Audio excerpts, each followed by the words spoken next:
Turns out it's a jester's pie, and jesters sell pies all over New Zealand. I did actually buy two. I bought a mince and cheese that I ate yesterday. More about that shortly. And I bought a steak and cheese for today's live stream. And there it is, look. A steak and cheese. Oh dear, it's already looking compromised on its sealing properties. Look at that. Not good at all.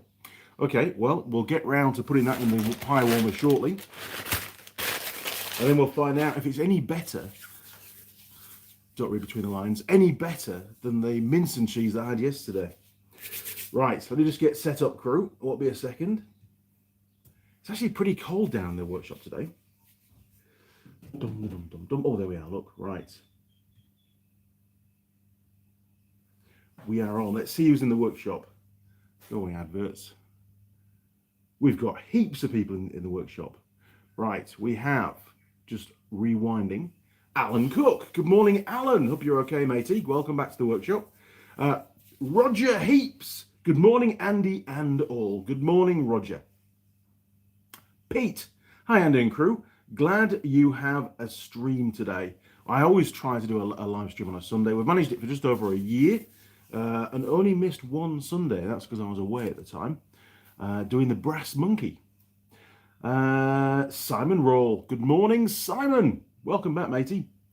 And yes, thanks for the heads up on the brake rod on the DR200 for the rear brake. I checked all the bikes we've got here. That's how they are. I've not checked the service manual, but I did go online and look up pictures of the Trojan DR200, which is the farm spec bike, and they actually have them as standard, or at least in the photos, they have the rod down the bottom. But I can see why they would modify it and put it up the top, because it's just going to get bashed and bent, to be honest. So I'm going to leave it where it is. Seems to work okay. Mike Bazansky. Good morning, everybody. Good morning, Mike. Welcome back, matey. Hope you enjoyed your trip while you're away. I did see the pictures. Thank you very much. Connor K. Hey, Andy and crew. Standing by to get this stream going. Thanks, Connor. Simon, smash the like button. Yes, you could do that. So we've got 10 likes, 22 viewers. Looks like a small pie. Yes, it does. I had one yesterday. Not the same. I had a mince and cheese. They only had one of each. And I thought, I'll get a second pie because I like to have a pie on a Saturday, obviously. And so I put it in the pie warmer, had a coffee with Mrs. Mechanic because I was working on ROVs yesterday, and took it out. It wasn't particularly cold yesterday. It wasn't particularly windy.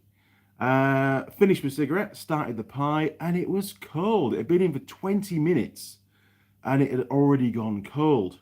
Its thermal capacity was quite poor, unfortunately. So I know I munched my way through it. Yes, some bits were warm, but they weren't hot, and some bits were still cold. Just wasn't impressed at all, but I don't want to allow that to cloud my judgment on the steak and cheese. I wasn't too sure, even when I bought the pies, who actually made them. It was in a Caltex petrol station, and there was no branding. I couldn't see any branding around the pies at all. So that's why I was a couple minutes late. I was doing a bit of research on the old Googly, and turns out they are a jester's pie. Now, jesters have been around for a long time, and from what I understand, they have a pretty good reputation for pies too. They even sell them in Australia as well as New Zealand. So, I was a little bit surprised how small, puny, lack of filling, poor thermal capacity. We had a slight, well, in fact, we had a breach. There was a breach on the casing, and it's very quickly turned into a two-handed pie as well. So a lot of things were against the one that I had yesterday, but this is a steak and cheese. It could be quite different. So in a second, we'll go and put it in the pie warmer. I'll just catch up with the comments. Kill switch. Hi, Andy and crew. Hope all is well. Been doing a second job for the last few weeks, so I've missed the live streams. Have to catch them up next day. Well, I'll catch them next day. Well, that's all right, Kill Switch. We were all busy. I managed to get most of the ROV work done yesterday. I've got valve clearances to do, new spark plug, and lube up all the hinges and pivot points and stuff, and get the doors shutting properly because they're a bit tight on the latches. So I like to get those adjusted so they sort of just click nicely. And then once that's done, I can then unload my ute because it's full to the gunnels with old parts, basically, that I have to go through as part of my job. So that'll be a couple of hours this afternoon. Mrs. Mechanic, because we end up with loads of cardboard, unfortunately. So Mrs. Mechanic flat packs all the cardboard, and that goes out on a Wednesday for the recycling men to turn up. She hates doing it. She does. Always too much cardboard. Steve is in the workshop. Good morning, Steve. Hope you're all good, mate. I did see you post. You were in the pub having a pint of Guinness. Good job. Evie Andy, chat, apologies, but here we go. But I'm drinking Guinness in my local again. You're still there. I saw you post. Well, before I went to bed. What time did you get to the pub? You must be absolutely rat-arsed right now. Enjoy the Guinness, Steve. Pete, do I see a bicycle tyre and rim? You do. In fact, there's an entire bicycle on the hoist. Look, it's Mrs. Mechanic's bike. And basically, very good segue. Thank you very much. Last Sunday, did the live stream. And then I was smashing out the ROVs. I was really busy trying to get on with those, finishing the one for the surf club. And my phone rang. Now, Mrs. Mechanic had gone on a bicycle ride.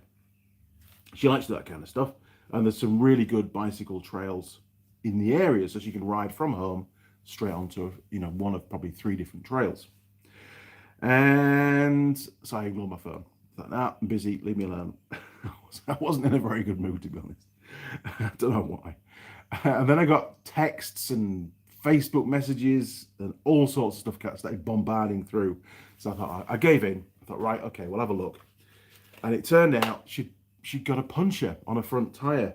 And it's one of those e-bikes. It's actually quite heavy. And she says, it looks a bit soft on the front. Can I keep riding? And I said, well, if you shuffle your weight to the back and it's not too soft, you might just get away with it. Anyway, a few minutes later, no, tyres off the rim. Have to carry the front of the bike now. Otherwise, because she was on gravel, it would have damaged the rim. So she was struggling to get the bike to the nearest road. So I had to pack everything up, put all the bikes in the workshop because you can't leave them out. That took me about half an hour. Got in the ute. She told me where she was. Went out to go and pick her up. She'd gone a fair way, to be fair. She'd done very well. I thought I'd passed where she was, but I kept going, and sure enough, there she was at the side of the road in a lay-by, stranded. So I gathered up the bike, chucked it on the back of the ute with a couple of straps, and brought her home. But of course, I now have a puncture to fix. Found the puncture in the old tube, which is actually hanging off the handlebars of the bike. You can see up there, look, it was a little tiny pinhole. We've got a spare tube, so I've got to find the thorn. There probably will be a thorn in the tyre. Got to find that and flick that out and then build the whole thing up. Not a big job, done lots of them. Used to work for a bicycle shop for a year. I am, believe it or not, a Shimano qualified bicycle technician. Yeah, I've probably forgotten most of it, to be fair. I don't even know if I've got the right tyre levers and stuff, but I'll have a look around. I think Ben's taken most of the bicycle stuff with him, but I might just have enough tyre levers to do it.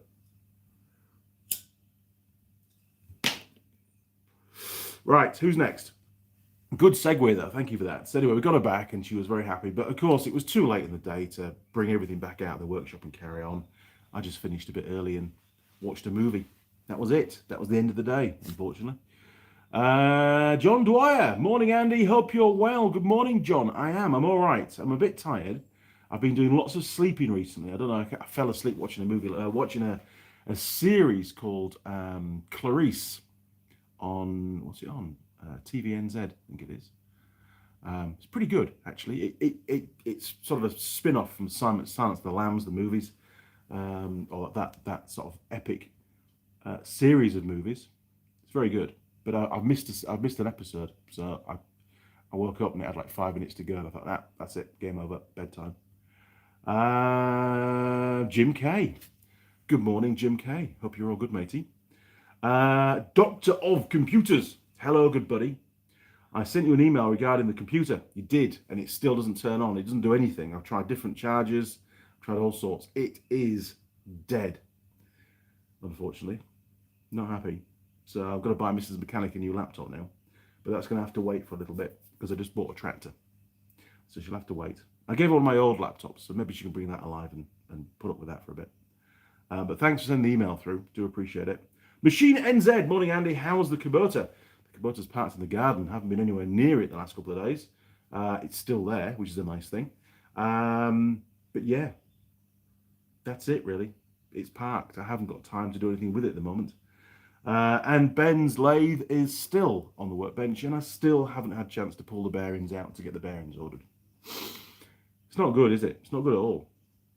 Too much work coming in. Now then, hang on. Simon, have you used the wheel balancer you got often?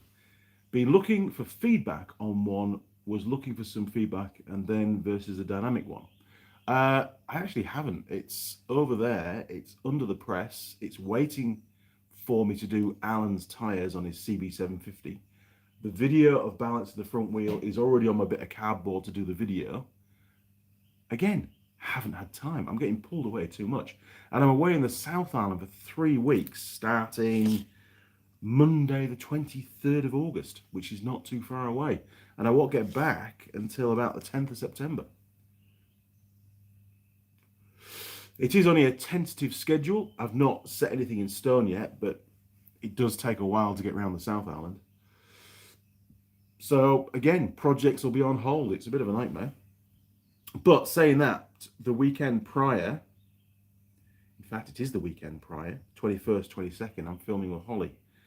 So I'll have to, oh man, I've got to run Holly back to Auckland on the Sunday night, drive back home, and then get up early Monday morning and drive to Wellington. That's a lot of driving.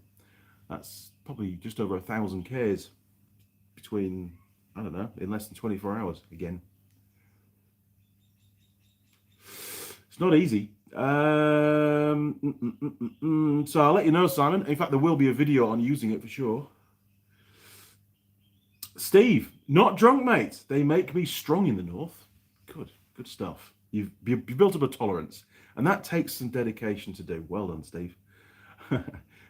Sean Lyons, have you ever dealt with Subarus? I have, and I try and stay away from them as much as possible. Even though we used to, well, my parents used to have a Subaru dealership for a couple of years in the UK. It was the last franchise they had. Prior to that, they were Renault, and prior to that, they were Nissan. Datsun since 1972, believe it or not. The one thing that I've had with Subarus, well, I did actually rebuild an engine with a student at Unitech, which was fun. Trying to work out how to get the gudgeon pins out, but we worked it out. Not the gudgeon, yes, gudgeon pins. And they often chafe the wiring underneath the intake manifold. That's about all I know about Subarus. Oh, and in New Zealand, they constantly blow head gaskets. Because I think partly because of the group of customers that own those machines once they get to a certain age. I'm sure you know what I mean. Roger, in Christchurch today, snowy warnings here. Oh, Christ, really? It's going to be snowy down there? Hopefully it'll warm up before I get down there. PC Gamer 77. Hi all. Good morning, PC 77. PC Gamer 77, sorry. Simon, Steve, North. You're not that North. Just kidding. Charlie Briggs. Sounds like a bank robber, Charlie. Charlie Briggs. When is Holly coming back? Well, I've just covered that. She's coming back to film on Saturday and Sunday, 21st, 22nd of August. So not very far away at all. Can't wait to get back in the workshop. Got all sorts of surprises and news, and she's got a, can I say that? She's got a new outfit. She has. That'll get the views up, won't it? Alan Cook. Hi, Andy. Yes, good morning, Alan. Banana Brooks. Message retracted. Right, we've caught up. Let's go and do the pie thing. Okay. So, for those that haven't seen it yet, the pie is a Jester's steak and cheese. There you go. Jester's is a very popular pie here in New Zealand. I'm surprised I've not already covered it, to be honest. They sell pies all over the place. This is how it looks before it goes into the magic pie warmer. We do have some compromise on the sealing around the lid, but other than that, it doesn't look too bad. It feels quite light and it is quite small. Look at that. So there's a huge overlap on the seam between the lid and the base. So obviously there won't be a lot of contents in there. Anyway, we'll find out. Come on, let's go have a wander around the workshop. I didn't do the 3, 2, 1. Sorry, Steve. Right. Just imagine you sat in the pub watching my live stream. Okay, hang on. Bear with me. Bear with me. Bear with me. Right. Pop that in there. We've not had a fire yet. I'm quite surprised we've not had a fire. Right. We'll stick it on for that much. There we go. Look. It's on. Tick, tick, tick, tick, tick. Brilliant. Yes. So, the puncher. Where was it? On the tube. So, there we are. Look. So, yes, I found it yesterday. The puncher. So, I'm not going to repair the old tube. I know I could. And I've got the gear to do it. But we've got a new tube to go in it. So, I'll just chuck a new tube in. And then she can have a bicycle back. And she might go for a ride this afternoon, Mrs. Mechanic. And it was bloody heavy when it had the battery in as well. Just to lift the front end and get the front wheel off the ground. She did a great job. She was quite away from the tarmac road as well. It's turning out to be a really good bike, this. She does like it. Ergonomics are brilliant for her, because she's only little, as you know. Right. Turning around, 3, 2, 1. There we go. And I'm actually going to plug you back in, because I might even get round to making a video this afternoon. I made 2 videos a couple of weekends ago. One is edited up and it's on the channel now. It's doing okay. And the other one on the lights, it's in the can. It's not been edited up. I'll do that probably tomorrow night when I'm in Auckland. Oh my word. Sean Leons. I recently bought one and immediately replaced the heads. Replaced the heads? That was expensive. And you mean the head gaskets and timing belts? They are known for head gasket jobs. They are, absolutely. Charlie Briggs. I need Holly to help me with my weed eater. I'm going to rebuild the engine. Well, that'd be fun. What's wrong with it? Why do you need to rebuild it? Is it not starting? Is it lost compression? What's going on? 404 not found. Good morning. Just picked up a nice Midtronics battery analyzer. Really nice unit. Checks starter and alternator and battery. Good job, matey. I'm trying to get the network of motorcycle shops, trying to keep it, vague, to purchase electronic battery testers, like the OT. I've got an OTC one, hang on, somewhere.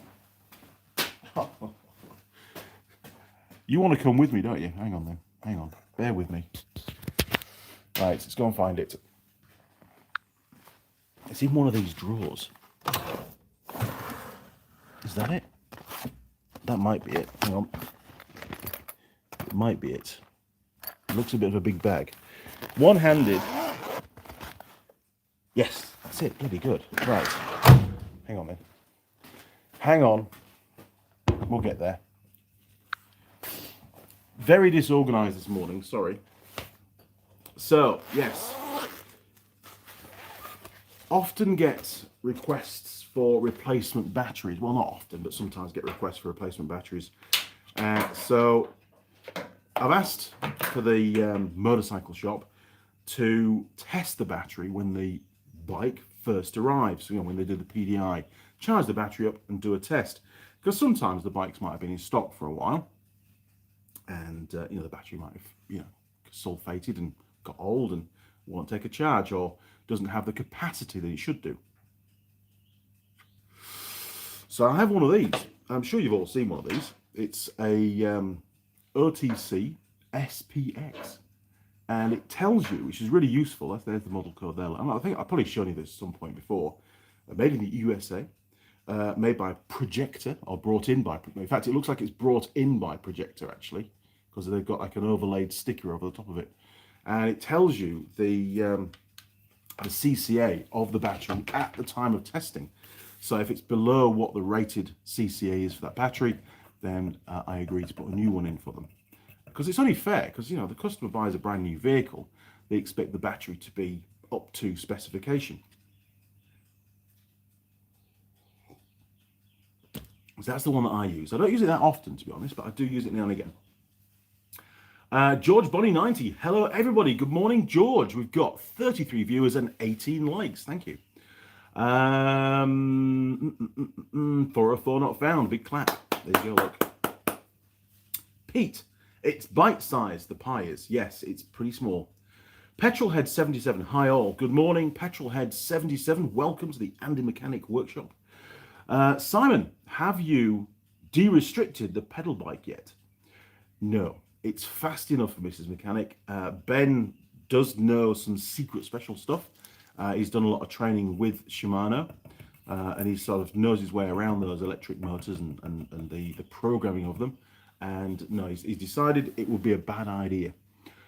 It goes pretty well, to be honest. There's a few different settings. You can put it on eco, which is like, yeah, doesn't give you a lot of assistance, or you can put it on full power. Man, it goes well. It goes really well. Banana Brooks, was Mrs. Mechanic not inspired to learn how to change an inner tube and to always carry a spare one? Ben did equip her with some stuff, but no. And unfortunately, I think she'd struggle, to be honest. I'm sure she's out at the moment. She'll come back a bit later on. We'll do the puncher together, so at least you can see how to do it. But it's quite a heavy bike for her, to be honest, and I think she'd even struggle flicking the bike over onto its handlebars to be able to work on the front wheel, and it would definitely damage the seat and the switchgear and stuff on the bars as well if you did that on a gravel road. So I don't know. I think it's just easier for her. She's never far from home. I have to just go and rescue her. It's all right. She cooked tea. It's nice. Mind you saying that, she always cooks tea. John Nuttall. Hi Andy. Have you forgotten Alan wants the CB wheels so he can clean them? I vetoed that, to be honest. I said, nah, it's not going to happen. You can clean them when they're on your bike, your new shiny bike hoist that he hasn't yet bought. When it gets back to his workshop, he'll have to just get in there with a rag and do his thing. I really can't be bothered to be taking wheels back to Auckland and then they'll be there for another month. I don't know. I just want to get it done out of the way, to be honest. But all these other jobs keep piling up. It gets pushed to one side, as Alan's bike, unfortunately. 4x4 not found. Nice unit. Yeah, it's not bad, actually. It's not bad at all. You can tell it hasn't been used that much because it's very clean. Alan Cook, has Holly had her drone yet? No, not yet. Alan, Holly's down on the 21st, 22nd of August, and she will get presented with her drone chassis that he sent. Rodney Long Jr. Hi, Andy, from Missouri, USA. Good morning, Rodney. Charlie Briggs, Husqvarna 125, is that an L? Has low compression. Awesome channel. Well, that's not so good, is it? Husqvarna 125L. Let's have a little look at one of those. If I can spell Husqvarna.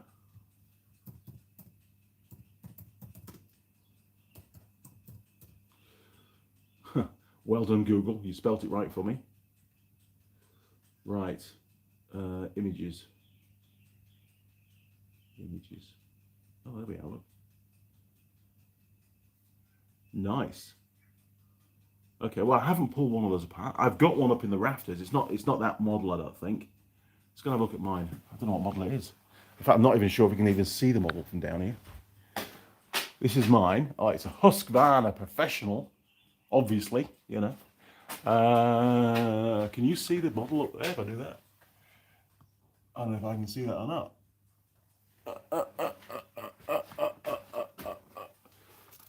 Oh, there you are. Look on the front, I think it is.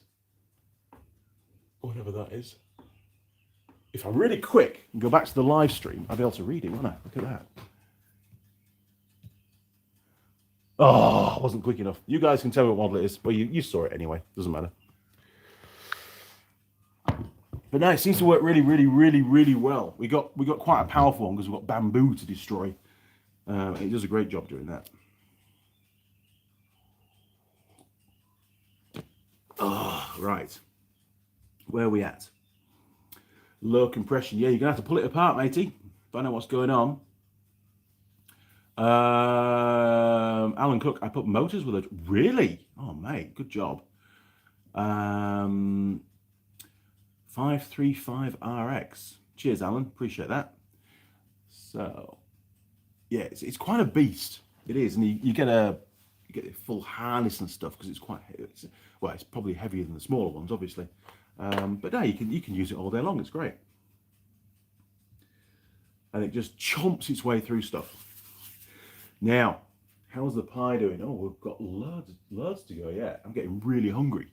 So what's next on the list? Well, okay, as per the title of the thumbnail, as you know, I'm going to be rewiring a stator. I've spoken to quite a few people about doing it. Some think, great, shouldn't be a problem. Others go, ooh, really? You're going to give that a go? Yeah, why not? I've got the wire. The wire turned up from RS Components here in New Zealand.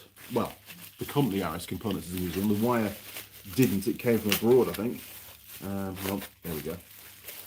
Jeez, how the hell did they wrap that up? Oh, there we go. Vacuum sealed. So, this is the stator wire. There you go, look. Made by Block. And it's all the way from Germany, or made in Germany at least. So there's the part number.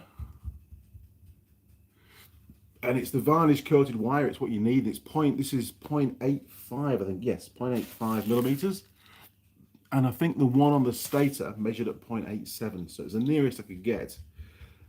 So I'm pretty sure there should be enough on that roll. Fingers crossed. I think it's a 50-meter roll. It is. So that should be enough. About $60 it cost. So, okay, to get a stator rewound, I think over here costs about $250. So, obviously it should be cheaper. Fingers crossed it'll work.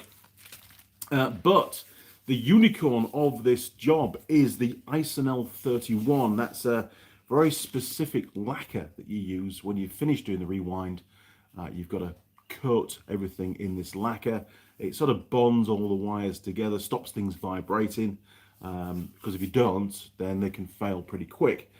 And with the Isonel 31, once you've applied it, you've got to put it in an oven at, I think, 200 degrees C from memory, I read somewhere, for a while. Can't remember how long for. And that basically cures the lacquer. The Isonel is oil resistant and heat resistant, you know, within a normal engine temperature range. So that's what I need to use. I have read on forums people have used other stuff, and the stators quickly failed. So it's important to use the right stuff. Problem for me is the suppliers here in New Zealand only seem to supply a 20-litre drum. Absolutely do not need 20 litres. Probably quite expensive as well. Haven't even found a price yet.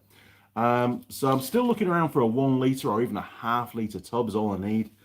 If not, I'm going to have to go and beg, steal, or borrow from one of the rewind agents in Auckland. Just go down and have a chat with them, see if I can, extract what I need. But again, it takes time. I might have time on Tuesday to do that.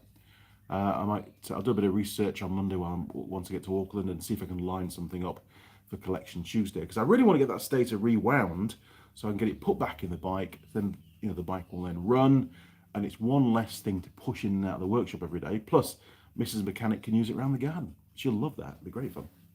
Do some gardening. Simon Rawle, leave it with me. Thank you, Simon. He's on the case. Appreciate that. I'll wait to hear from you, but I will also, in parallel, I'll still do my own investigations as well. I've already done a bit, and I've sort of come up with nothing. So hopefully between us, we can find somewhere that'll supply it in a smaller tin. And I wonder if it's classed as dangerous goods for transport as well. That's something else I need to look at, because if it is, getting it from anywhere outside New Zealand is going to be very, very expensive on freight. That's even if they'll take it, to be honest.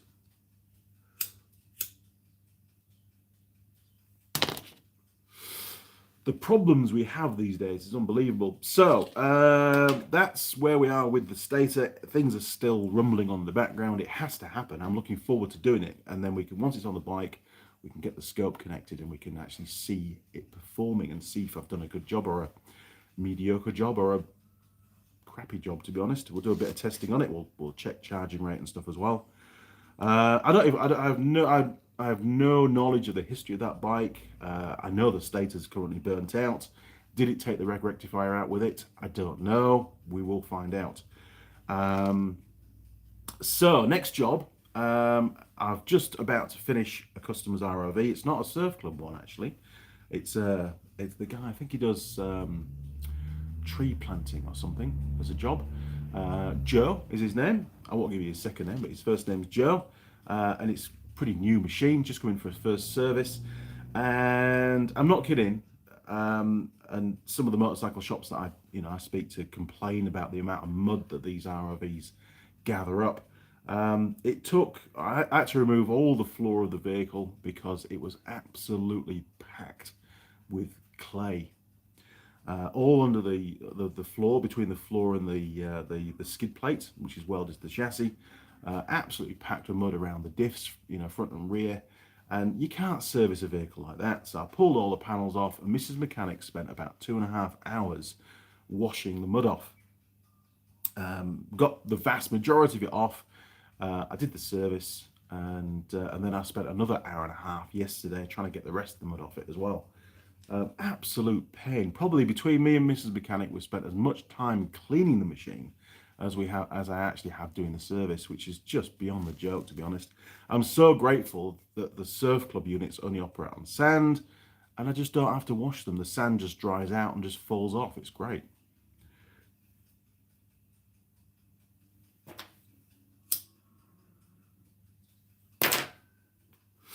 So same customer, taking that one back, and I'm going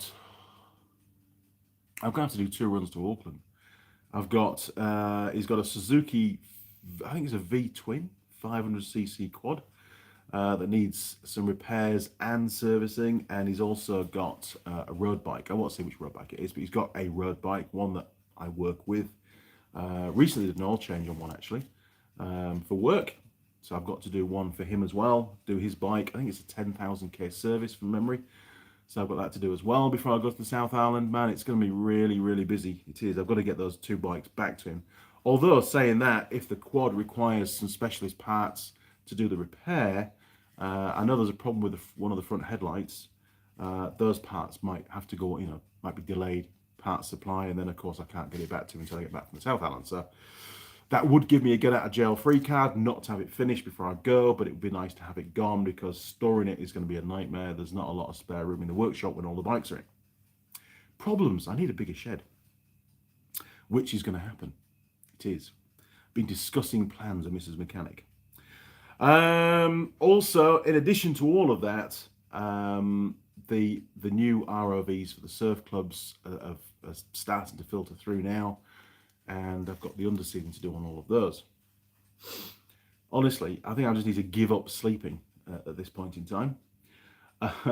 Roger, let me know if you want a feed or a bed. Sounds a good idea, matey. 3 weeks is a long time away from home, mate. It is. Normally, I used to do the South Island. Well, for a while, I would actually fly down and do it in 2 halves. But that was a bit of a ball ache. And in all honesty, at this point in time, I just don't like the flying experience. Oh no, I've just dropped my cigarette. Hang on. Bear with me. That's a catastrophic failure. Yeah, the masks and just the fact that everybody's lining up, not wearing masks, and then you put the masks on as they board the plane. And I'd much rather just be in my ute. It keeps things flexible, can take all my tools with me. I usually end up doing some diagnostics while I'm down there. Difficult to do if I haven't got my scope with me, and I'm not taking the scope as carry-on because it's just all the gear I have to just carry around all the time. It's a pain in the ass. Plus, I usually end up with a crappy little puddle hopper car to get around in, which I end up driving like a rally car because I'm bored, basically. So I'll let you know, Roger. I say I've not planned the schedule yet. Don't know where I'm going to be, when I'm going to be there. So I'll keep you posted, but I appreciate the offer. Thank you. Charlie Briggs, are you going to be working on your dirt bike finds in up-and-coming videos? Love the dirt bike videos. We're talking about all those barn find bikes. At this point in time, Charlie, they're just on the back burner. I just don't have the time to start any more projects. I've got to finish what I'm doing. I mean, the DR200 is getting really close now. We should get that finished when Holly comes down, so that should be really, to all intents and purposes, a finished bike by the end of that weekend. Sure, it's going to get a couple of mods done in a couple of months' time for the trip in December, but other than that, it should be good to go. I'll be taking it off to go and get a warrant put on it, get a number plate for it, get some rego, so it's all fully road legal, and then ready to go. I'll probably do a couple of short rides locally just to test the bike before I do the epic trip. Bit concerned possibly about the condition of the rear shock. We'll find out. Front forks haven't been rebuilt. I do have a spare set that I'll be taking with me on the trip just in case one of them springs a leak. But we'll see. You know, I mean, there's still plenty of time before the trip, but it'd be nice to get that one off the hoist. It'd be nice to get Alan's bike finished. And then I can start the go-kart project. I'm really looking forward to that. It's been sat on the bench basically for a year. Jared's been extremely patient. Thank you, Jared. He does understand that I'm very busy, but I really shouldn't take on projects if I haven't got time to do them. I need to make a start on that. And I love welding and fabricating and stuff. And I'm usually pretty quick at it too. So getting that one done shouldn't be too hard. He says that now. So yeah, Charlie, I know you like the dirt bikes, and we will get round to doing them. I think the next one will be the little Suzuki, the little 125. That's actually in pretty good nick. Doesn't need too much doing, so that will be a good one to get through. Andy, bring your work phone in from the ute. Oh,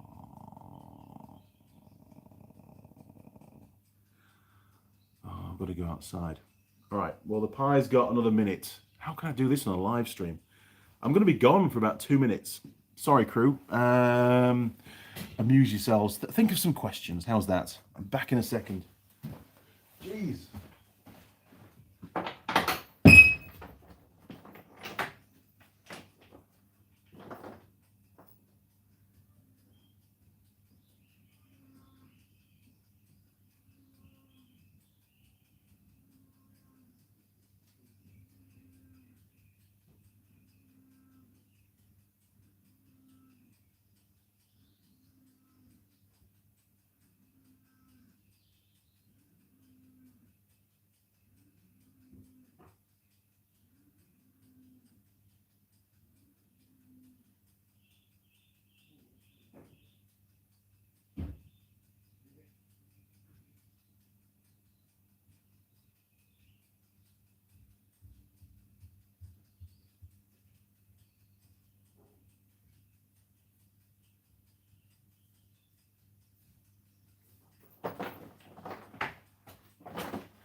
Honestly, I hate leaving live streams and going outside.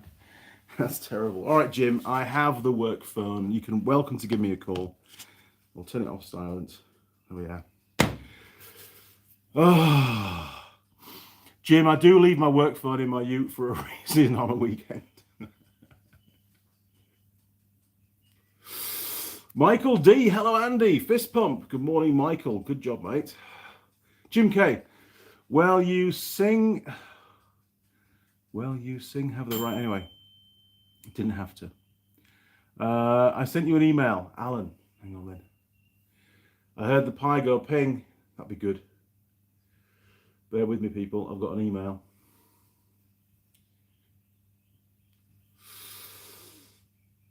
Come on, Outlook, you can do it. Oh, got one from Mike Bazansky. Let's have a look.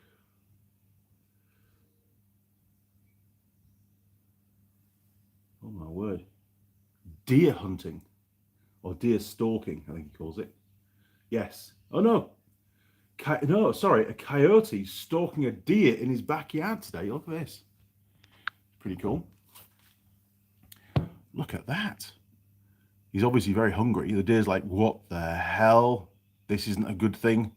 I need to run really fast. Jeez. Right. Keep bouncing around with the camera, don't we? Cheers, Mike. Oh, hang on. There's somebody at the door now. God. Bear with me.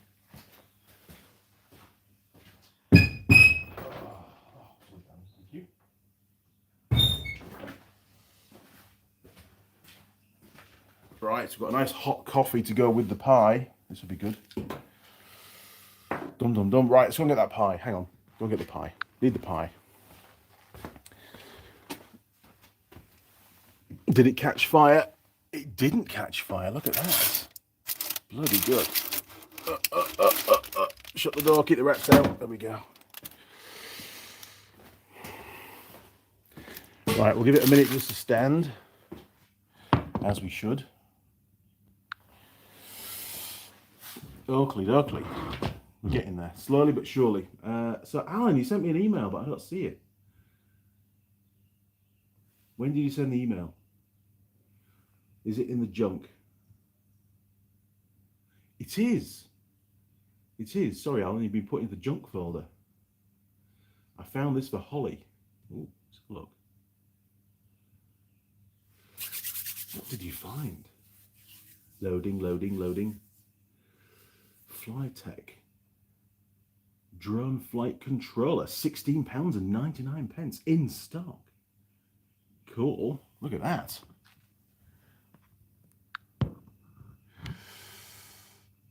I need to do some research. I have no idea how that's going to work. Cheers, Alan. Oh my word. All sorts going on today. Right, back to the live stream. Golly gosh. Simon. Customers that don't mind waiting are awesome. Took a data tool off a KTM last week. Then went on the holidays. He's in no rush for it back. Well, that's... In all honesty, I just can't commit to, or very rarely ever commit to jobs that have very strict deadlines on them, because I just know that I just often can't meet them. Things just keep cropping up and things get pushed back, and it's unfortunate. Roger, I've seen those DR200s take some fairly tough abuse on farms from staff. I'm sure you can't possibly be that hard on it. My bet is it'll handle the trip. I hope so. I think it will too. I think it's pretty well built. I do like, you know, the way it's constructed, the way it's put together. It's pretty easy to work on, which is nice. Everything's pretty logical about it. It's not overcomplicated. It's not full of electronics. It's not full of poor quality parts. Yeah, I'm really looking forward to the ride. I did order a Garmin Overlander GPS to put in the ute for the trip, because it's got all the gravel roads and stuff, and it's going to make navigation a lot easier. Mrs. Mechanic will be doing the navigating, so that takes all that pressure off me. Hopefully we'll turn up where we need to turn up. She's actually very good at navigating, and I can plot the whole route in its memory before we even, you know, do all the waypoints and stuff before we even embark on the trip. Unfortunately, due to delays in delivery, it was supposed to be delivered in July, then it got pushed back to August, and now I did another check, and we're probably looking about early September for that to turn up. So as long as it's here a few weeks before the trip starts, I'm not too fussed, but you know, it's just the way things are, unfortunately. Wesley Holmes, what make ute do you have? I use it's not mine, it's a work ute. It's a Ford Ranger 3.2 Auto. Yes, I know, I'd much prefer, well, I normally drive manuals. Manuals are, you know, I would never dream of buying an automatic car. I've driven manuals all my life, especially four-wheel drives. But for work, everybody's got to be able to drive the same kind of vehicles, and the vast majority of people can't drive manuals here in New Zealand, so they buy autos. But it's pretty handy for the long trips. You've just got to go on a stop pedal basically, and it just does the job. I use cruise control a lot of the time, but the one thing that really annoys me about the cruise control is when you're going downhill, the ute just runs away. I'm sure the pure definition of cruise control is it maintains a set speed. It doesn't. If you're not careful, sometimes you can end up going way too fast, and Mr. Policeman can get quite grumpy sometimes. Simon, the rev counter on the 200, is it the same as the 250 and 350, a wire from the coil feedback? I'll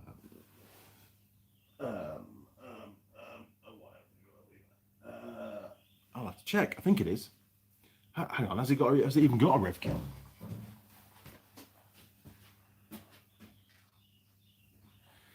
That was a funny one. It hasn't got a rev counter, Simon. Not the farm bike, anyway. Maybe the trail bike has it. I don't remember, to be honest. It hasn't even got one. Pete, is it pie time yet? It is pie time. Right, let's do the pie. Because, like I said, I am hungry. So, Jim, I've got my phone. You're welcome to call me. Right. Okay, so the pie cooked. I think it's pretty well cooked, actually. It's golden brown, which is nice. Pie integrity is still the same as it was before. We've got this fissure. Is that a good? We use that as a crack. It's got a big big split here where it's not bonded properly. Underneath, yeah, it's pretty good. So we're going to go in, and I'll give it the benefit of the doubt. I'm going to start at the crack here, look, just to eliminate that.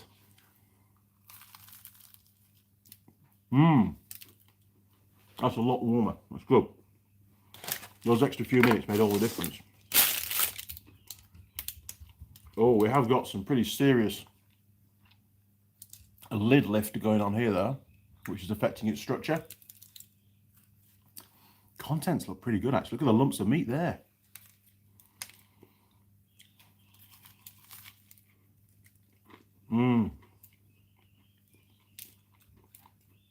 That is so much better than the one I had yesterday. Bloody good. So it is slightly compromised. There's a little bit of movement going on, but it's holding together for now.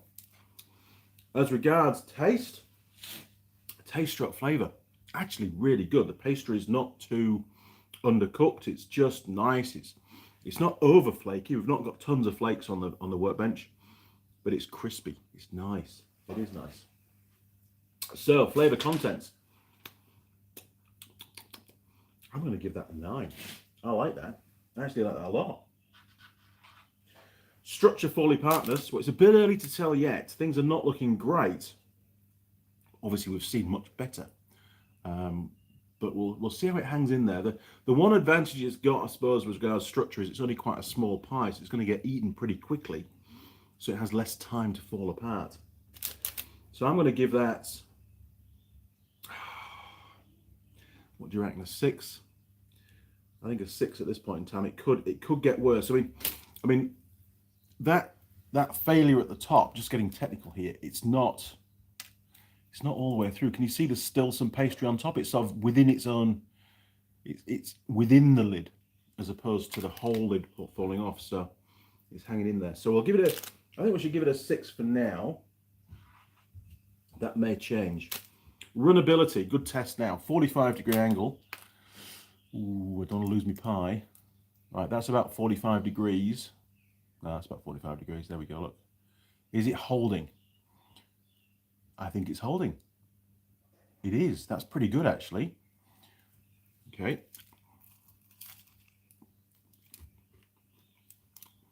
Nice chunks of meat. Okay, so runnability, a nice big blob of, oh, there we go, look. Okay.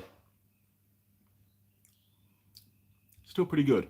There's a lot of gravy in there. Once I got past those big chunks of meat, there's a lot of gravy in that bit. And we've got some collapse underside. The thumb's penetrating through into the base now.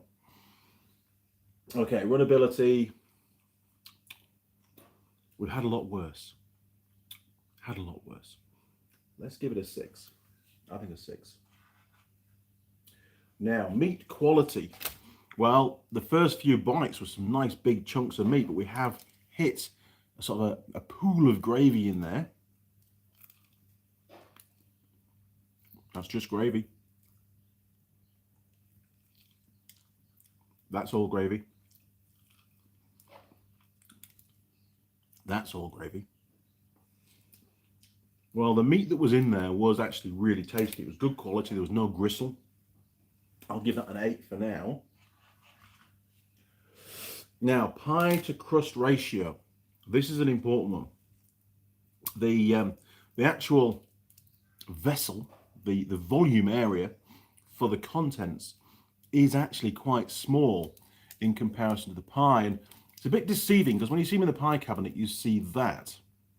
But there's a big lip here, look, if I do it that way around, you can see that there's probably about 10 to 12 millimeters of overlap here before you actually get to the pie. So the pie itself is significantly smaller in diameter than the lid. You see that, look? A little bit deceiving, which obviously saves them money on the volume of contents, but instantly it's like, this is actually quite a small pie. So pie to crust ratio, the pie contents is quite low. There's a lot of crust. I'm only going to give it a 3. I think it scores very poorly on that. Not just from from the actual, consumption perspective, but also the appearance. You think you're buying a bigger pie. Chances are, if you'd known that that was the piddly little contents that you get, you'd probably end up buying 2 of them. They're not expensive. These were $3.50 each.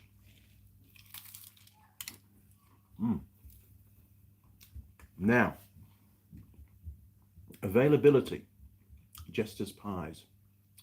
So Jester's make these pies.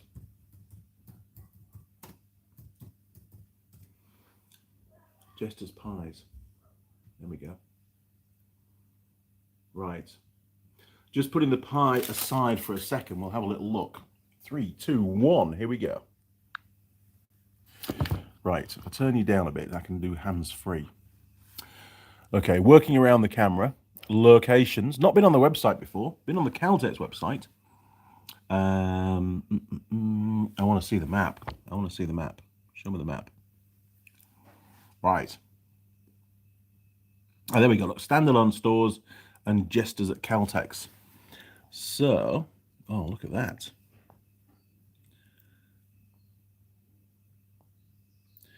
There's a few in there. I mean, it's not. Oh, hang on. Andy's got to do this properly. There we are. Look. So there's a lot. There's a lot around Auckland. Look. There's the Auckland area. We've got all those Jesters. It's pretty good. Up north, Wellsford. Oh, a bit of a gap. Whangarei. Kerry. Oh, there's nothing at Kaitaia. That's bad. Okay, what about the rest of New Zealand? Okay, we've got a few in Wellington. Oh, 2 fingers, Mr. Young, 2 fingers. Christchurch, down the east coast. I did use 2 fingers, you stupid computer, right? We've got, sorry, terrible content. Dunedin, Balclutha, that's good. Matura, hopefully I pronounced that right. Invercargill, nothing in Invercargill. And of course, there should be one in Queenstown, but there isn't. Tiano, okay. Interesting. Okay, well, I mean, there's a fair few in the North Island, as you can see. Not so many in the South Island. So it's still pretty good. And of course, they're ready to eat. So turning you around, you can get them, you're going to be looking, if you're in the North Island, you're going to be looking at probably a maximum of about an hour and a half's drive to go and get your favourite Jester's pie. If you're in the South Island, well, you might have to just accept the fact you're not going to get one because there's a lot of gaps in the South Island. So availability, logistics. I was going to say 6. I'm going to be generous. I'm going to give them a 7. It's not too bad. And when you look at the population, then obviously there's, for the vast majority of the population of New Zealand, there's a Jester's not too far away. Pastry taste rating. That's a good one because there's a lot of pastry on this, so we can do that. I'm going to take a big chunk of pastry off the side. Jeez, hang on. We'll get rid of that. Right. Pastry only. It's a fair chunk.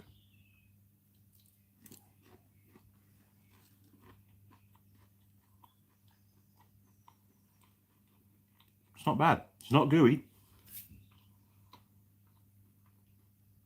That's actually pretty good. I like the crunchy bits at the end. That was good. I'm going to give that an 8. No, in fact, I'm going to give it a 9. I like that. That's how pastry should be. Is it still tasty when cold? Well, we don't know just yet. Packaging design. It doesn't have any. It just comes with a standard paper bag. So 0 effort on the packaging. So unfortunately, it's going to get a 0. Well, yes, it's going to get a 0 for that. It is. I think we give it a 0 when it's just a standard. I mean, they haven't even branded it. There's no Jester's name on there. There's not even a Caltex name on there. It's just a standard paper bag. Recyclable score. Well, it's a paper bag, so it gets 10 because it's recyclable. So a bit of a bounce around on the scores there. Stuffability score. Too early to tell. Pie server attractiveness. It was a lady, I remember. It was only on Friday. It was quite late at night when I bought the pie. She was very grateful that I bought the pies because I think they have to throw them out. Maybe that's why she did them a bit cheaper. Maybe $3.50 is a bit of a cheaper price than normal. Don't know. I'd give her a 6. I think she's worth a 6. Very, very friendly, very welcoming. It's not just about their appearance, it's about the whole experience of buying the pie. We've got a lot of gravy again, look. Oh, we've got overflow. So we've now got a problem. You don't want that when you're driving. Definitely not.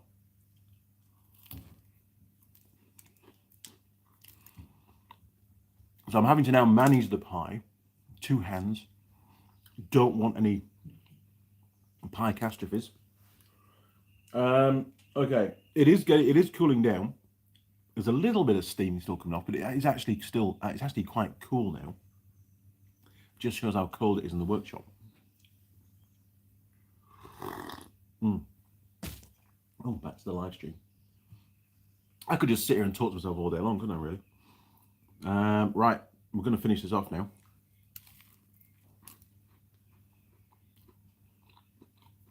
So, tasty when cold. It doesn't need to be hot to be eaten. It's not losing its flavour. I'm quite happy to bite into it. Tepid, to be honest. So, where is it? Still tasty when cold? Yes. I will give it an 8, actually. I think it is still quite tasty when it's cold. Certainly because the pastry's well cooked. You know, usually the pastry, when it's undercooked or not cooked properly, when it goes cold, it gets real stodgy and it's not nice to eat.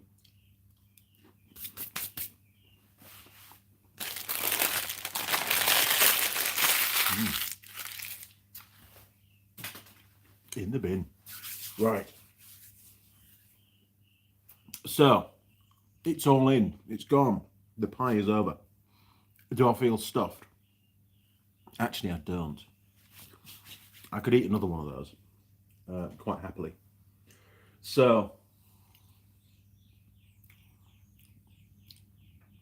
I don't feel ravenous still, but I think a 5. I think a 5 is all it's going to get. It wasn't a particularly big pie. There was a very small amount of contents. There was a lot of gravy in it, not a lot of meat, although the meat that was there was high quality. Heartburn factor. Feels fine at the moment. When I had the mince and cheese yesterday, there was a few burpees, and I did actually take a Gaviscon tablet thing, so it wasn't a good thing. And I mean, the only difference is the filling. So pastry's gonna be the same. I'm gonna go in at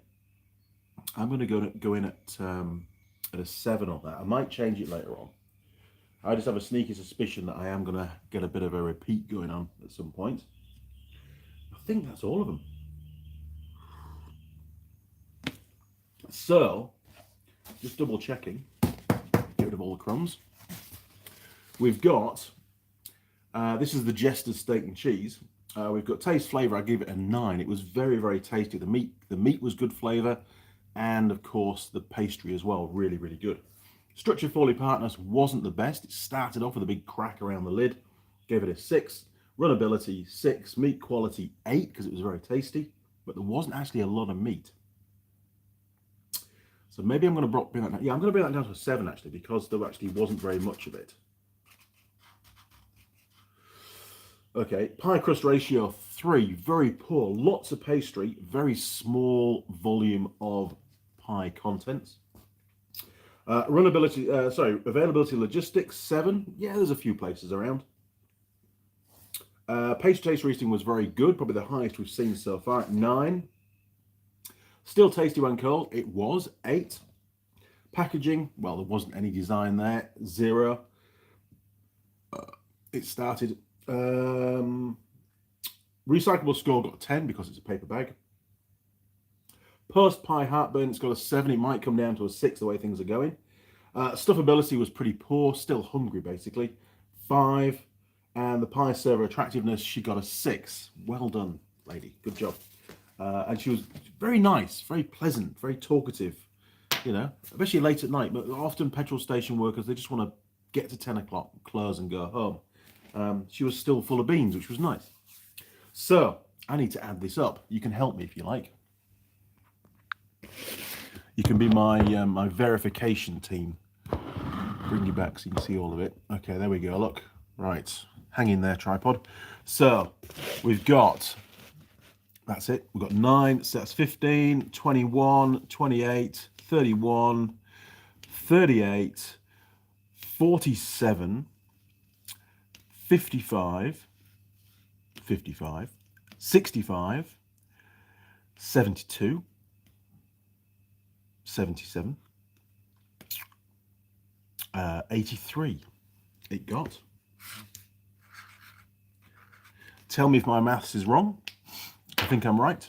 Just do a double check.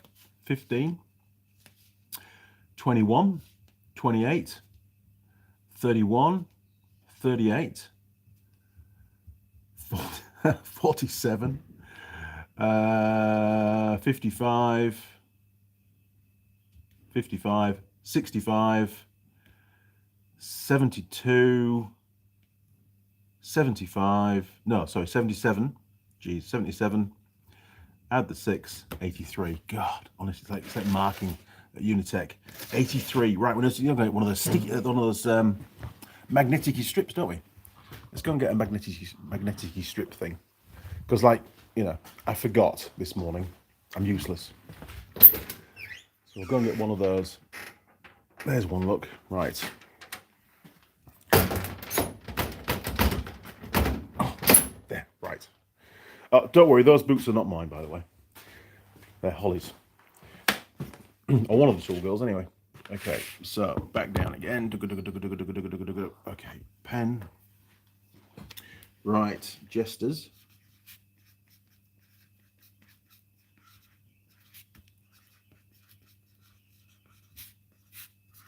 Steak and cheese, my favourite. 83. Where's that going to land on the leaderboard? I don't know. Let's go find out. Dum dum dum dum dum dum. Jester steak and cheese. 83. 83. Ooh, right, we'll just stick it on there for now. 83 is going to be in here, so I need to make some space. Live TV. Right, there we go, look. Right, so it's basically on a par with Mrs. Mack's steak and cheese. Look at that. So it just goes to show that if they'd just taken a bit of time designing a packaging for it, or at least put the Jester's name on the paper bag, they'd have pipped the post. Because overall, the Jester's pie, from a taste perspective, was definitely better than Mrs. Mack's. No doubt about it. But, you know, it's the overall experience, isn't it? Look at that. I think we've done 11 now. 1, 2, 3, 4, 5, 6, 7, 8, 9, 10. 11 pies reviewed. Pretty good. We're getting there, aren't we? Yeah, definitely burping. That could very well be an 82 shortly. Okay, back to the workshop. Back to the bench, should I say. There we go. Right. So, the pie review is done. Another one is in the can. Very pleased about that. Oh, we're a bit lopsided, people. Sorry, there we go. That's better. You're thinking all my shelves are all at an angle in the workshop. Right, we'll get rid of that. Oh, have a bit of a coffee. Go back to the comments. When is Holly's birthday? That's a very good question. And Alan, I'll find out when we're doing the videos. I actually can't remember. I don't know. I don't. She has one every year. I know that. Pete, sounds crisp. Nice meat. Yes, it actually was pretty good. It was just small. It was just small. It wanted to be bigger. Another 25, 30, 40% larger would be a lot more satisfying. Wesley Holmes, pie's ready. It was. Jim K, I was hoping to share my findings after the live stream. Excellent. Okay, Jim, we can do that. I've got the phone. You can ring me a bit later on. That's absolutely fine. I'm not massively busy today, so we can do that. Yeah, then where do we get to? John Nuttall, look up red air drying varnish electric motor coil insulating varnish on that eBay thingy UK, or just Google it. Might be what you need. Right, okay. Air drying. Let's take a picture of that, because these comments, honestly, they just disappear once the live stream's over. So it's a bit of a shame. I don't know whether you guys can still access the comments, but I can't seem to access them. So yeah, I will do that, John. Yeah, it's becoming a bit of an arse, to be honest. But I am in Auckland. I'll see what I can come up with on Tuesday. I mean, the plan was, not just to fix this particular bike, but to make a video on how to successfully rewind a stator, and to encompass all the important stuff that you need to know and be aware about, so you don't make a mistake. But if the varnish, the heat-resistant, oil-resistant varnish, or Isonel 31, if that's going to be very, very difficult to get hold of in a small quantity, then it sort of makes it very difficult for the home DIY mechanic guy that wants to fix his bike. Makes it very difficult for them to do the job, because they can't get the material. The wire was dead easy. I didn't have a problem with that. But I just want to, I'll still make the video. There's no problem with that. But, maybe we can find part of the video. Will be finding a website which is prepared, a company that's prepared to ship globally. That might be a good thing to have in the website. Try and include that information, because it's definitely proving to be the biggest problem for me so far, is getting the varnish to do the job, not actually doing the job. So John, thank you for that. Simon, 12mm by 3 is 36 millimeters of pi missing if you use pi square. Somebody had to calculate that. There was it could have had a lot more contents, and pies of a similar visual size in a cabinet do have a lot more content. So you do feel a little bit underwhelmed and almost cheated in the fact that you were looking forward to a nice big pie. It looked big in the cabinet. By the time you get it, you start eating it, you realize you're only going to get 2/3 of a pie. It's like somebody's stolen a chunk of pie from you. Roger, have you tracked down Euro Patisserie yet? Winner of best steak and cheese pie in New Zealand? No. Hang on, I need another picture.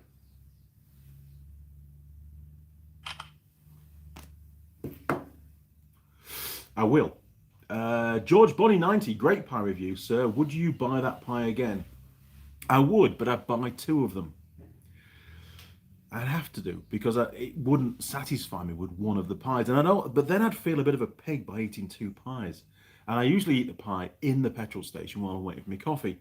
And it's not a good look when you're eating 2 pies, is it? I mean, one should be enough. Plus, it does make it quite expensive by buying 2. That's $7, even if that's the normal price. $7 for a pie. That's on a par with the pies down at Toad Hall in Muchuika. Now, sure, you can only buy their pies at Toad Hall. It's a really nice cafe. But their pies are massive in comparison, and they are really good quality with good quality meat. I'm sure that one will score very highly on most of the criteria that we use. It's raining. Okay, it's just started to rain. Damn. Alan Cook, that flight controller, I will get it for her. Are you sure, Alan? You don't have to do. If you do, then if I need to do any wiring up, please give me some instructions on what I need to do. She'd enjoy doing that, very much so. Anton 2.0, hello Andy, cheers from an undisclosed location. Mysterious. Anton, you look proper baked. I don't know where you get that idea from. John Nuttall, just sent you a link by email. Okay, John, let's have a look. Mr. Nuttall, where is he? Inbox, there he is. Oh, good man. Right, hang on then. Let's have a little look. Dum dum dum dum dum. Oh, red air drying varnish, electric motor coil insulated varnish, 100 mil. That's the kind of size we need. Description. Has it got a description on there?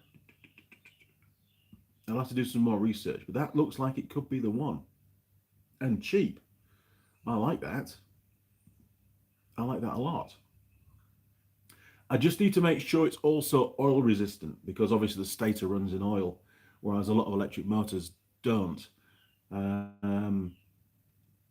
it could be the one. It could be. Thank you for that. Right, Britcott. Oh, here we go, look. General description, a reliable and convenient air drying varnish designed so it doesn't need to be baked in an oven. High voltage anti-tracking varnish provides tough, impervious, insulating seal in difficult environments. The system dries rapidly in thin film to give very effective sealing of all electrical leakage paths, together with excellent noise reduction characteristics. The cured product conforms to blah blah blah, has excellent resistance to transformer oils and moisture, and is suitable for in class B and F insulating systems, whatever they are. A low hazard fungicide is included in the varnish enamels, which gives a 0 rating, no growth, fungal resistance. I'd like to see some kind of fungus grow on the stator in a motorcycle engine, that's for sure. Varnish is 72 kilovolts at 1mm thickness when fully cured. Ideal for electric motor windings, transformer coils, Tesla coils, solenoid coils, and almost any coil winding application that requires insulating, bonding, and sealing. This varnish can also be used as an anti-tracking coat on printed circuit boards and components. It can be applied to windings using a small paintbrush. Our components can be dipped. Right. Doesn't give me its temperature range or temperature resistance. That's the only thing. So I need to find that out.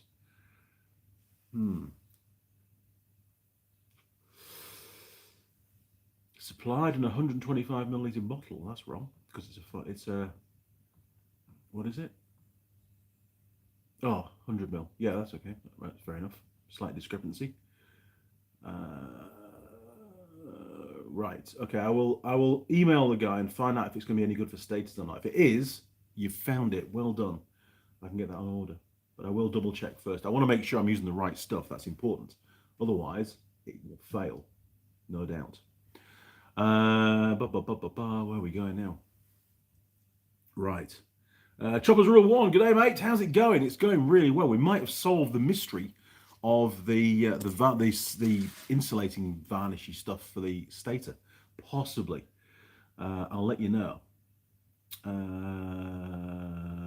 Choppers Rule 1. Don't forget to check out my new swap meat cart I built. I will. I can show that. Why is YouTube not showing that? There we go. Wesley Holmes, that looks like the best pie I've seen on here. Had a nice crunch sound to it. It did. I like the pastry a lot. John, think they do a black one also. Right, I'll investigate that. Thank you, John. Anthony Hallaby. Hey, I know you. Really? Oh, my word. How do you know me, Anthony? Tell me. Choppers Rule 1. It folds up to fit in the boot of a car. I like that idea.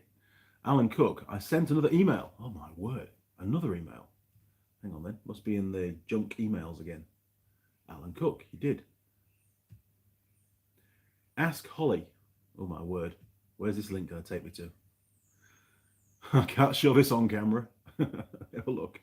Chrome Web Store. Beta Flight Configurator. Oh my word.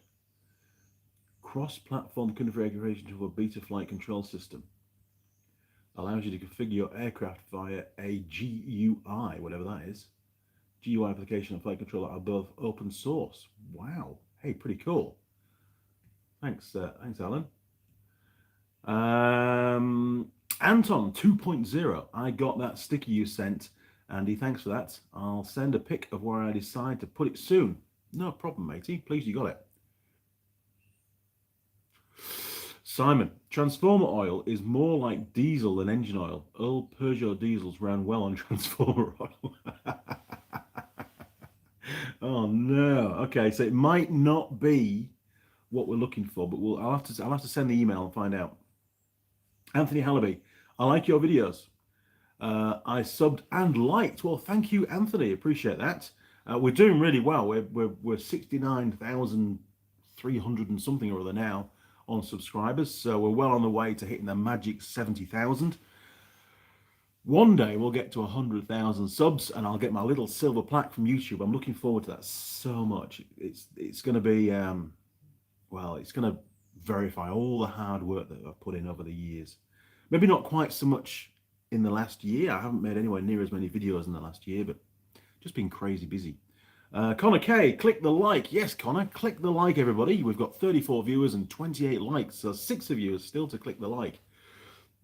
Oh, it is repeating on me. That score might have to go down. So, what else is on my list? Well, I think pretty much just to run through what I've got to finish off today. I've got to finish the orange ROV. Just that was in for its first service. I've got still to do the valve clearances, so it's nice and cold for that now. Change the spark plug, get a new spark plug. I always give a bike a new spark plug whenever it comes in for a service. It's just a matter of course. And I like to go around and lube up all the hinges, the seat belts, buckles, that the actual receivers for the seat belts. I use the Forge Black Magic for that. It's really, really good for that. What the hell is it? So go find it. Hang on.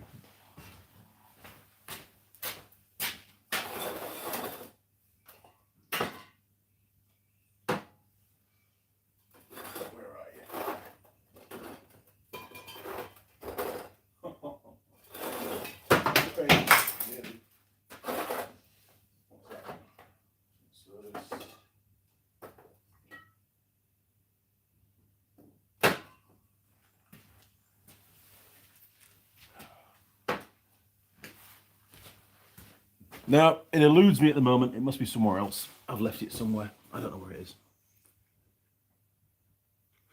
But it's a graphite spray. It's really good for those because, especially the Surf Club ones, because, nothing sticks to it. It doesn't get sand stuck in the buckle then. Yes, Connor, 35 likes needed. Anthony, you need 1 million likes. Yes, that would be good. That would definitely raise the profile, wouldn't it? Connor K, repeating or backfire through the carburetor. I will be checking your valves, to be honest. Now then, Chopper's Rule 1, or your ignition timing, or your valve timing. Chopper's Rule 1, that chat keeps freezing up. I'm here in Australia. Oh dear, it must be the COVID. Alan Cook, send me reminder for Holly be on the live stream. I'll try, Alan. It's New Zealand time, Sunday the 22nd of August, not too far away. I'll be on at 8:30 as always. Holly will probably rock in at some point during the live stream once she peels herself out of bed. Simon, one thing I like to do on a service is a bit of graphite lock lubricant is one of the first things the customer notices when they turn the key. It is, just pop the key in, it's a nice slick movement and the lock turns really easily. It doesn't cost anything to do it. It's just those little tiny extra little things that a lot of places don't do that makes all the difference. And the same on the ROVs, on this particular one, the doors, the door latches are a little bit stiff. It doesn't open as easily or close as easily as it should do. I always spend a bit of time just aligning the doors perfectly so the doors just click closed. You can just give them a little shove, a little push, and they just click closed. Rather than having to slam the door, it doesn't do the locks any good, but it's also a pain for the operator. Choppers Rule 1, I've bled COVID though. Yes, me too, same. Absolutely, crew. So get that thing finished, probably an hour, and then I've got to load them up on the trailer. I've got to empty my ute. My ute is full of stuff, so I've got to empty all that out and go through everything. That's going to be a couple of hours and decide what to keep, what's going to go for scrap. And hopefully, if I get a chance, I've got a new set of handlebars to go on Holly's bike. Obviously, once I've fixed Mrs. Mechanic's puncher, I can then get those bars put on. Holly did, in the videos I've done with Holly, we've already shown fitting the handlebars, the original bars back on. I've decided to put some new bars on it. I think they're slightly bent. So I've got a new set of bars just over there. So I'll fit those off camera. There's no need to film the same thing twice. And there might be something that I filmed today. I'm just not sure yet. We'll see how time goes. I would like to strip Ben's lathe down actually, but it's just time, innit? And I hate leaving things in bits all the time. That's the problem, because I forget how they go back together. Pete, thanks Andy, I've got to go. My son is here to visit. No problem at all, Pete. Go and see your son. Say hi from me.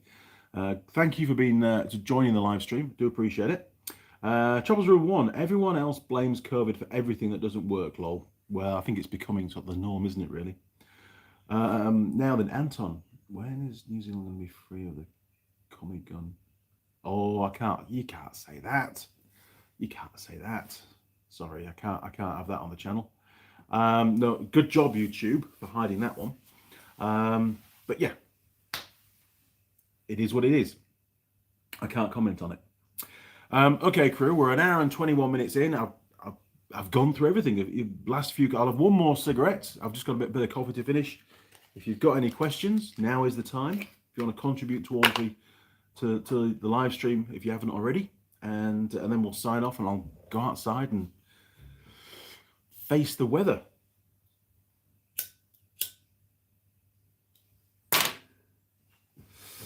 Anton, all good, brother. Cheers, matey. Anthony Hallaby, how much video do you have? Oh, how many videos? There's about 550 on the channel that are visible.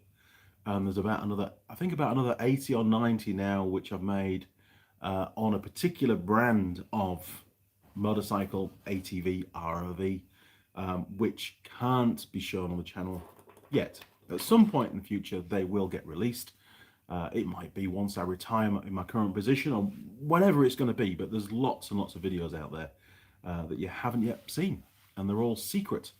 I was thinking about doing them through Patreon and giving you a link on that, but even that, I've read through my contract, and even that would breach my contract, so I just can't do it. They've just got to sit there in abeyance. But whenever a bike comes in with a problem or something that's interesting of that particular brand, I do actually make the effort to make the video, get it edited up, load it to the channel as an unlisted video, and it just sits there, and at some point, I'll release it. It will be sacrilege not to capture those repairs to camera. That's what the channel's all about. So one day there'll be a bit of a treat. I'll probably release one a week or something like that, so you'll see a sudden flurry of videos come through. Yeah, Anthony Hallaby. What? I know. Crazy, isn't it? Choppers Rule 1. I found a tail light for my 83 Subaru Brumby Ute. My son found it on Facebook. Those vehicles are very sought after. There's Scott down at the Queenstown Off-Road Centre, Off-Road Adventures they're called. Good lad. He's a motocross champion here in New Zealand, and I think Australia as well. He did really well a few years ago. He has one of those little Subaru Utes, a little white one, and it's real tidy. In fact, he came around to the hotel to drop something off where I was staying in Queenstown. And he actually just left it running in the car park. Just left it running. Nobody else around. And I saw his ute first, because I was outside having a cigarette. And I thought, man, you couldn't do that in Auckland. It'd just go walkabout within a few seconds of being left. Anthony Hallaby. I almost broke my Aussie laptop. I almost broke my Asus laptop. Oh dear. Choppers Rule 1. I have been offered a lot of money for it too. But I bet you have. Simon Roll, looking forward to that brand video. And still not figured something that will be in them videos 20 years time, lol. I know, it's going to be ridiculous, isn't it? You're going to see a much younger Andy Mechanic when those videos do finally go on the channel. But, it's something that I felt was important to do, even though I can't in any way benefit from those videos. And you can't either. Until some point in the future, but they're there on the back burner. One day they'll get released. Anthony Hallaby, yeah, same. Choppers Rule 1, it's only got 147,000 kilometers on it from new. Bloody hell, it's just running. Yep, the rain's getting heavier now. That's not so good. So next week, I'm going to have to do 2 runs. I am. That's going to be fun fitting all that in. And I've got a motorcycle shop to go and visit. At the moment, it's penciled for Thursday up over on the East Coast. It's like a 1-day run. I might have to put that off. Don't know. We'll see. John Nuttall, when will we see the next CB750 video? John, that is a very good question. I don't know yet. Time is the problem. The bike, I just keep pushing it in and out of the workshop. I've got all the parts. Alan's giving me grief for not getting it finished. Not serious grief, but he does drop the odd hint now and again that he would like to have it back. I'll try and get round to it. I really will. I need to get Holly's bike off the hoist. So I won't be starting the CB750 until after we've finished filming. In fact, in all honesty, I'm not going to get around to it until I get back from the South Island. So probably middle of September, you should see another video. It's just the way it is. I'm sorry. Chopper's Rule 1. And it has factory air conditioning. Bloody hell, really? Simon Grimmy. Hey, Andy. Have you had any experience with re-greasing Kodiak clutch weights? Yes. Lots of experience. Lots and lots. What can I say that's nothing that's going to get me into trouble? Few things to check. Make sure the weights are still round and they haven't got any flats on them. If they have, they need to be replaced. And the grease that you need to use has to be the Yamalube Ultramatic grease. That's the only stuff that will work properly. And you don't need to use too much. And you only grease the rollers. That's it. And the tube in the middle gets some grease. There's a little cavity inside the aluminium sheave where you'll see that you fill that with grease. But other than that, you don't use a lot. Out of the tubs, the automatic tubs, I can usually service about 10 primary sheaves with that. That's all I can say. Anthony Hallaby, is it night for you? No, it's morning. I got up at 7 o'clock.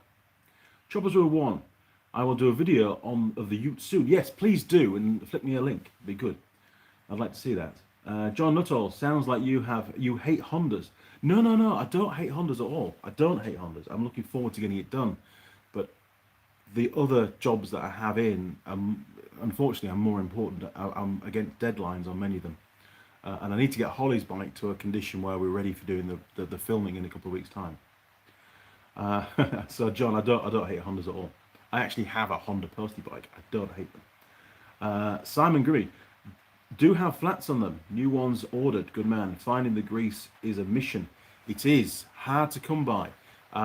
If you can't find the Ultramatic grease at a push, you can use polyuric grease. And you can get that from a number of different suppliers. So that's polyurea grease. Just Google it. Anthony Hallaby, me night. It's nighttime over there. It's nighttime in a lot of places at the moment. Simon Grimmy, buy the Yamalube. It will last you a lifetime. If it's for your vehicles. Absolutely. If you can get hold of the Yamalube, or otherwise known as grizzly grease, it used to be called. If you can get that, that's what I recommend. You should be using that. It is better than the polyuric grease, but you can use polyuric grease.